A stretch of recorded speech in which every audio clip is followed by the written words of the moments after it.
ছত্রপতি শিবাজী মহারাজ তিনি যে কেবল মারাঠা জাতির স্রষ্টা ছিলেন এমনটা নয়, তিনি ছিলেন মধ্যযুগের সর্বশ্রেষ্ঠ প্রতিভাবান ভারতীয় বীর যোদ্ধা। ভিন্ন ভিন্ন রণনীতি নিয়ে মোগলদের সঙ্গে চোখে চোখ রেখে যুদ্ধ করার ক্ষমতা রাখতেন এই হিন্দু রাজা। মোগল সাম্রাজ্যের শেষ সময় শিবাজীর নেতৃত্বে বীর মারাঠা জাতির জন্ম হয় এবং শিবাজীর হাতেই জন্ম হয় নতুন নতুন যুদ্ধ কৌশলের। এমনই এক যুদ্ধ কৌশল হলো গেরিলা নীতি।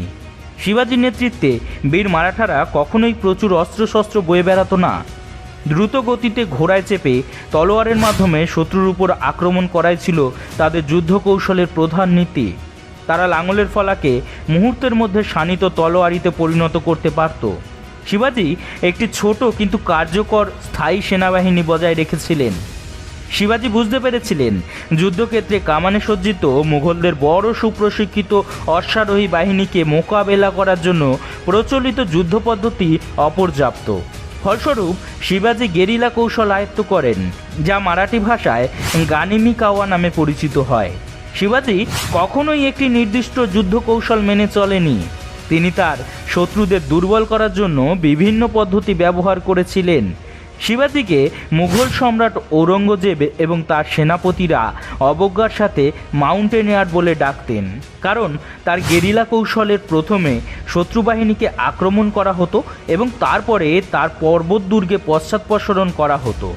বিজাপুরের সুলতানের কাছ থেকে অঙ্কন প্রদেশ দখল করে নেওয়ায় বিজাপুরের সুলতান শিবাজীকে হত্যা করার ছক কষেন, কিন্তু সুলতানের সৈন্যবাহিনীর কোনো সেনাই শিবাজীর সঙ্গে যুদ্ধে রাজি না হওয়ায় শেষ পর্যন্ত সুলতান একটি পানের বিড়ি তৈরি করেন এবং সেটিকে দরবারে রেখে তিনি ঘোষণা করেন সেই পানের বিড়িটিকে যে তুলে নেবেন তাকে তিনি শ্রেষ্ঠ বীরের সম্মান দেবেন। সেই সময় এগিয়ে আসেন রাধুনী বংশোদ্ভূত আবদুল্লাহ ভতারি নামক এক বিরাট চেহারা পালোয়ান। তিনি সেই পানের বিড়ি তুলে নিয়ে শিবাজীকে ধরে আনতে পারবেন বলে জানান। তার এই কথার উপর ভিত্তি করে সুলতান তাকে শ্রেষ্ঠ বীরের সম্মান দেয় এবং তার সঙ্গে 10,000 সৈন্য দিয়ে শিবাজীকে জীবিত অথবা মৃত অবস্থায় ধরে নিয়ে আসার নির্দেশ দেন। এই বিরাট পালোয়ান আবদুল্লাহ ভতারি ইতিহাসে আফজাল খাঁ নামে পরিচিত। এই সময় শিবাজীর সঙ্গে বন্ধুত্ব করেও তাকে ধরে নিয়ে আসা যেতে পারে বলে জানানো হয় আফজাল খাঁকে। এরপর পালোয়ান আফজাল খাঁ সাতরার কাছে কৈনগরে এসে সকল প্রাদেশিক শাসনকর্তাদের তাঁর দলে যোগ দেওয়ার হুকুম করেন। এদের মধ্যে কেউ কেউ শিবাজীর পক্ষে যোগ দেন, তো আবার কেউ কেউ আফজালের পক্ষেও যোগ দেন। ইতিমধ্যেই 20 মাইল দূরে প্রতাপগড়ের দুর্গে পৌঁছন শিবাজী। খবর পেয়েই আফজাল খাঁ তার দেওয়ান কৃষ্ণাজি ভাস্করকে পাঠান শিবাজীর সাথে সন্ধি করতে এবং সেই সঙ্গে শিবাজীকে হত্যার পরিকল্পনার কথাও তিনি জানান।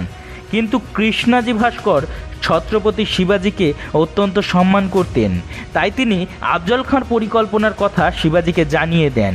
আফজল খাঁর পরিকল্পনার কথা জেনে মারাঠারা শিবাজীর নিরাপত্তা নিয়ে অত্যন্ত চিন্তিত হয়ে পড়েন। অবশেষে শিবাজী তার সাথে একজন সৈন্য এবং তার দেওয়ানকে নিয়ে আফজল খাঁর তাঁবুতে উপস্থিত হন। তাঁবুর ভেতরে নিজের দেওয়ানের সাথে ছিলেন আফজল খাঁ। শিবাজীকে দেখেই তাকে আলিঙ্গন করার অছিলায় বাঁ হাতে তিনি শিবাজীর গলা পেঁচিয়ে ধরেন যাতে তার দম বন্ধ হয়ে যায় এবং ডান হাতে তলোয়ারি দিয়ে আঘাত করেন শিবাজীর পাঁজরে। কিন্তু শিবাজী যেহেতু আগে থেকেই সব কিছু জানতেন, তাই তিনি আফজালের সঙ্গে দেখা করতে যাওয়ার আগেই সম্পূর্ণরূপে প্রস্তুত হয়ে গিয়েছিলেন।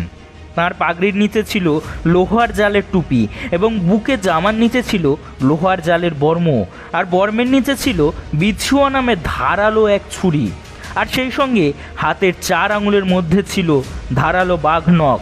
তাই আফজাল যখনই শিবাজীর পাঁজরে তলোয়ারি দিয়ে আঘাত করেন তখন এক মুহূর্ত দেরি না করে শিবাজী আফজালের বক্ষে বাঘ নখ দিয়ে আছড়ে দেন। বিশাল আকৃতির আফজলের বক্ষ চিরে তখন রক্ত বেরিয়ে আসে, আর এরপর বর্মের ভেতর থেকে চকচকে ধারালো ছুরি বিছুয়া বের করে সোজা বসিয়ে দেন আফজলের বুকের বাম দিকে। এই সময় আফজলকে বাঁচাতে তার সেনাপতি এগিয়ে এসে শিবাজীর মাথায় আঘাত করলেও তার পাগড়িতে লোহার জালের টুপি থাকায় তার কোনো ক্ষতি হয় না। এই সময় আফজলের সৈন্যরা এসে তাকে সুলতানের কাছে নিয়ে যেতে চাইলে পার্শ্ববর্তী জঙ্গলে লুকিয়ে থাকা হাজার হাজার মারাঠারা বাধা দেয় এবং এই সময় শিবাজী আফজালের মাথা কেটে দেয়, যা দেখে আফজালের সৈন্যরা অত্যন্ত ভয় পেয়ে যায় এবং শিবাজির সৈন্যরা আফজলের সৈন্যের উপরে আক্রমণ চালিয়ে তাদেরকে হত্যা করে। 1659 সালে সংগঠিত এই যুদ্ধ ইতিহাসে প্রতাপগড়ের যুদ্ধ নামে পরিচিত। এই রক্তক্ষয়ী যুদ্ধের ফলে প্রচুর পরিমাণে অস্ত্র, গোলা, বারুদ শিবাজির দখলে আসে। আর সর্বোপরি ইতিহাসের পাতায় উঠে আসে বাঘনখ দিয়ে হত্যা করার মতো অসাধারণ রণনীতি, যা আজও স্মরণ করেন সকলেই। ধন্যবাদ এতক্ষণ আমাদের সাথে থাকার জন্য। আমাদের ভিডিওগুলি যদি আপনাদের ভালো লাগে তবে অবশ্যই শেয়ার করবেন।